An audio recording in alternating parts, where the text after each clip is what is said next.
नमस्कार, मैं आर के सर संस्कृत इंग्लिश संगम चैनल में आप सभी का स्वागत है। लोग दोस्त कैसे हैं? ये आज हम बिहार बोर्ड के सिलेबस पाठ 10 मंदाकिनी वर्णन का दूसरा श्लोक बताने जा रहे हैं। ये दूसरा श्लोक जो है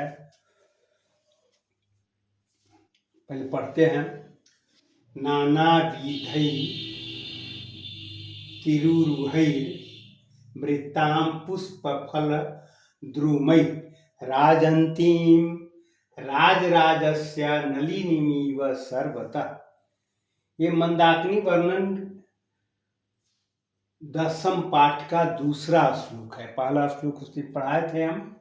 तो यह जो है मंदाकिनी वर्णन, इसको वाल्मीकि ने लिखा है। रामायण के अयोध्या कांड से यह लिया गया है और इसको लिखने वाले वाल्मीकि, कवि वाल्मीकि हैं। आदि कवि माने जाते हैं।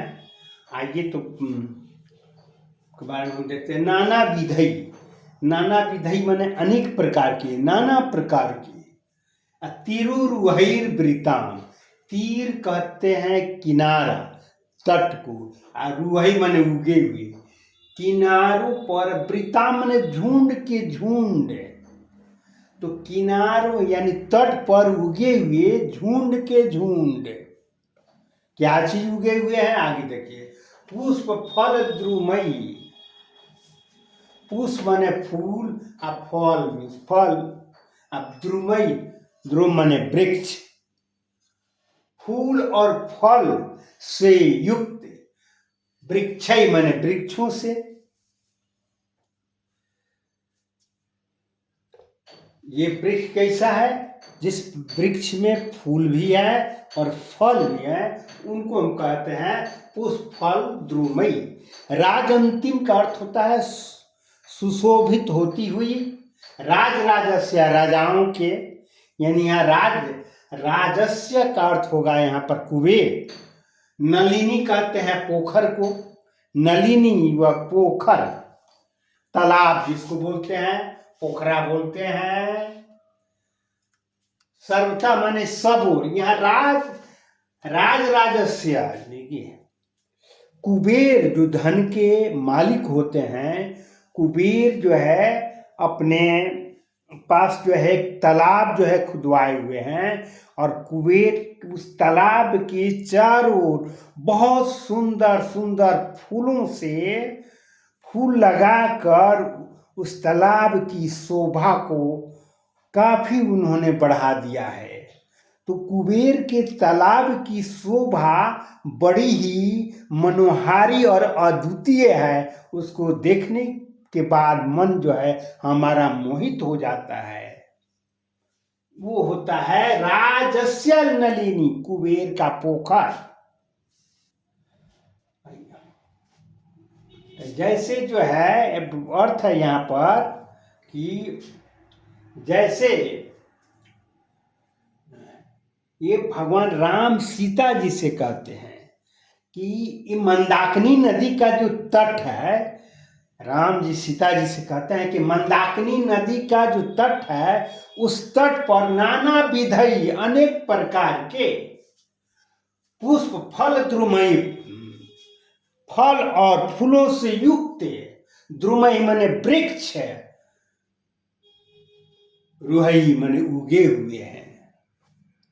मंदाकिनी नदी कहने का अर्थ हुआ मंदाकिनी नदी के तट पर फूल और फल के वृक्ष जो है उगे हुए हैं, जिससे जो है मंदाकिनी नदी की शोभा में चार चांद लग जाता है, लग जाती है।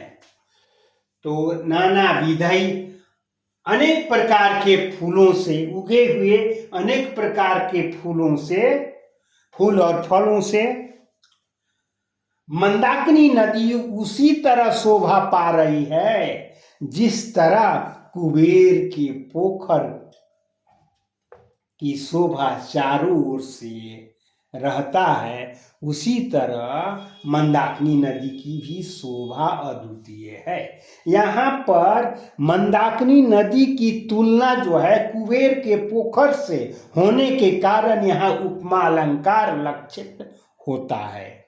उपमा अलंकार है। फिर एक बार और देखें कि मंदाकिनी, राम जी जो है सीता जी से कहते हैं, हे सीते, मंदाकिनी नदी के तट पर अनेक प्रकार के रंग बिरंगे फूल और पुष्प उगे हुए हैं, जिससे मंदाकिनी नदी की शोभा बहुत ही बढ़ जाती है। उसकी शोभा वैसे ही दिखाई पड़ती है जैसे कुबेर के तालाब की शोभा जो है होती है, वैसे ही जो है यहाँ पर मंदाकिनी की नदी की शोभा कुबेर के तालाब से कम नहीं है, एकदम बराबर शोभा है।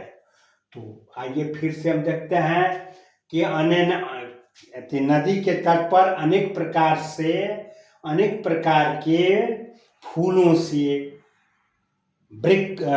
के वृक्षों से भरा हुआ है, और उसकी शोभा राजराजस्य माने कुबेर की, नलिनी माने पोखर के, इव माने के समान, सर्वता माने सब ओर से, न कुबेर के पोखर के समान उसकी शोभा जो है प्रतीत हो रही है। ये वीडियो अच्छा लगे तो सब्सक्राइब अवश्य कीजिए। धन्यवाद।